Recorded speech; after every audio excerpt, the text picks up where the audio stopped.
In this demonstration, I'm going to show you how to use the Calling Angels die set to make a beautiful shaker card that works in. So I'm going to start by making the first sort of level. So I've got some silver, I think this is called Cosmic Silver card from Lime Tree Crafts. And what I'm going to do is just use the outline dies from the Calling Angels, and roughly in the center. You don't have to get this right, it doesn't have to be exactly in the center, no maths needed, but you can actually measure. You don't have to do any measuring. I'm just going to put those nice and even in the center and tape those down. So we're just going to take those and we're going to run that through the die cutting machine. Now I've already done that here, so I've already got those cut in, and the outside dies simply cut you the shape. So what I want to do next is to cut the detail of the angel. So I'm going to take another piece of, this is the silver and this is the waterfall glitter card, again from Craft Artist, and I just want to roughly tape down over the top this as a sort of mask or stencil. I'm then going to take the detailed dies from the Calling Angels and slot them into the matching apertures. So I'm going to slot that in and add just a little bit of tape, just give it a good push down. Do the same with the one facing in the opposite direction. Again, put the detail in to the middle,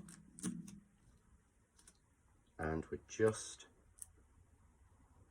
going to tape that down, and all we're going to do is to run that through. Just make sure that one's moved, so just put it back on, get it into the right place, give it a really good push,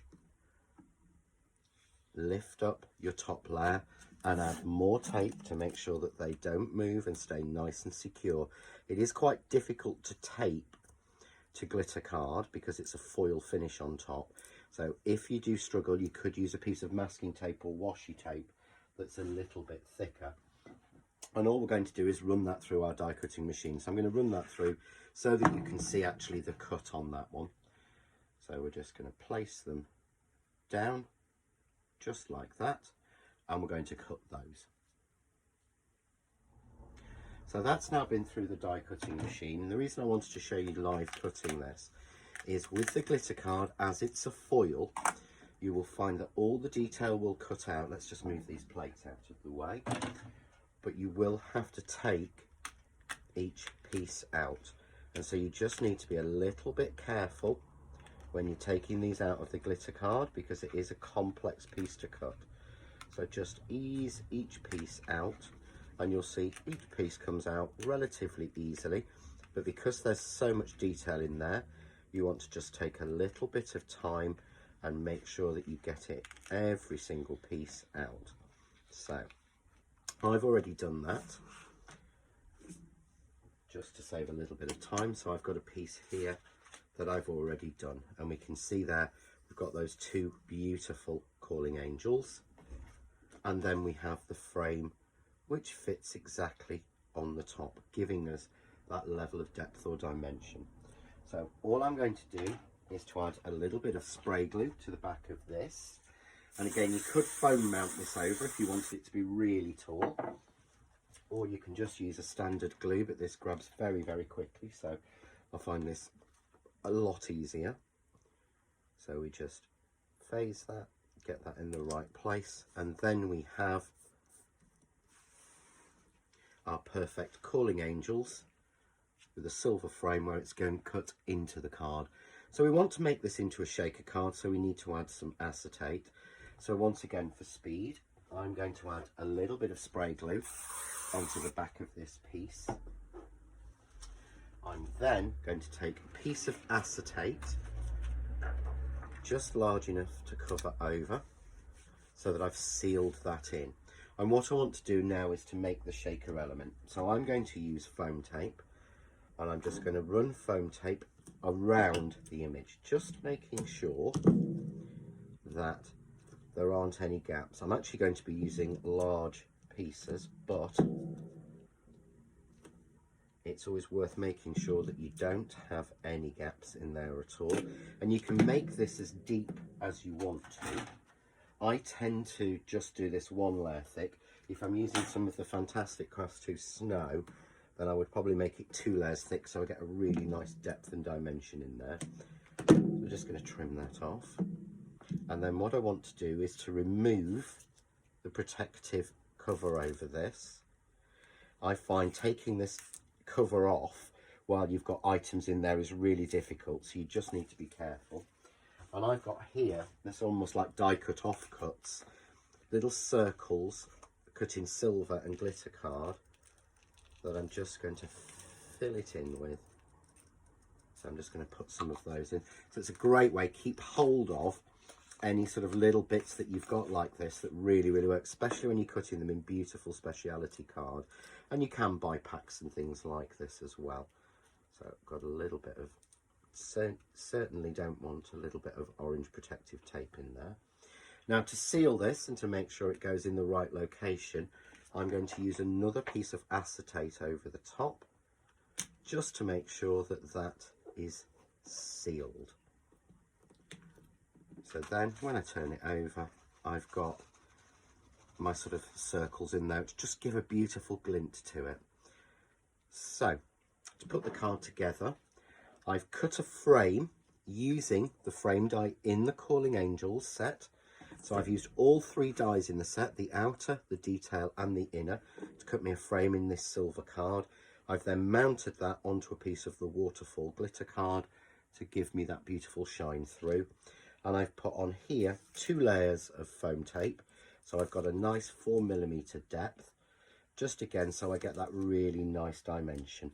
But what you could do when making this is to change it and have this layer mounted onto the silver with foam tape and just have 1 layer on this, so you've got more depth going down. So I'm just going to go through and frame that till I'm happy with it. I can then check to make sure any pieces like this that pop out, put your scissors at an angle and undercut, which allows you to easily slip under the die cut itself. If you go straight, there's a little bit of silver there, it's quite difficult to get it off.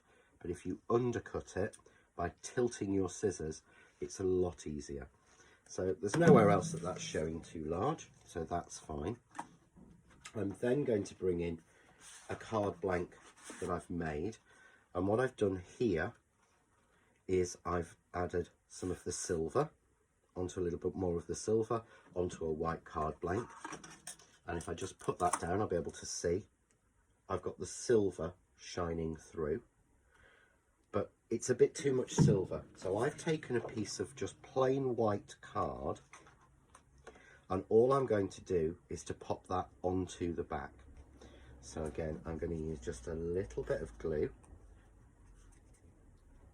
just to put the white card on the back so that I've got a little bit of definition. Silver on silver on silver is a little bit too strong sometimes. So when I turn that over, you can see there I've got the white at the back, so the silver is shining off a lot better. So there we go. So all I need to do then is to glue that onto my card blank, and you can make this as large or as small as you want to and decorate any way you want to. So we're just going to pop that on. There we go. So I've got that sort of reinforced of the silver on the silver with that little bit of white popping through. And to decorate this, I'm going to use the pinstripe poinsettia along with the classic poinsettia just in each corner. So what I've done to echo the white, I've cut the Leslie's Twigs dies in white card the same, so that that white is brought forward. I find if I don't do that, that the white sort of stands out a bit too much. I just want to offset and simplify it. So what I've done is put a little spray of the large leaves in one corner. I've got 3 of the smaller twigs for the other corner. So again, I'm going to do the same. I'm using hot glue, as I find this glues beautifully to the glitter card and the different layers of card. You can use normal glue, but obviously for demonstration, I like things to go off very quickly. So I'm doing a smaller spray, and I find it easier to do the spray first. The leaves and the twigs have been designed, if you see, with long stems, with the detail being further on. so that you can put them down first, and then when you put a flower on, it doesn't cover any of the detail, but it makes it easier to do. So I've got here one of the classic poinsettia cut with the filigree pinstripe poinsettia on the top. I've cut the plain in the silver waterfall mirror card or glitter card, and I've cut the top, which is the filigree or the pinstripe, in more of the silver here. So that's one of the smaller ones. This is one of the larger ones. And what I've done is I've added the New Crafts 2 stamens in silver into the center of these. So these are from Craft Artist. And again, there's another demonstration video showing you how to do that. But there you can see I've got that beautiful white. I just want to add a little bit more white in this little corner. So this is the time to add in these little bits if you want to add any more interest into there. And I'm going to add a little bit into the middle of the flower, again just to bring that white forward. So we'll lift a petal and pop it in there, and there we go. Quite a complex looking card, but when we break it down into the sections, it really works. And of course what we've got is that beautiful shaker element in the middle with the calling angels going in, creating a beautiful card. Enjoy.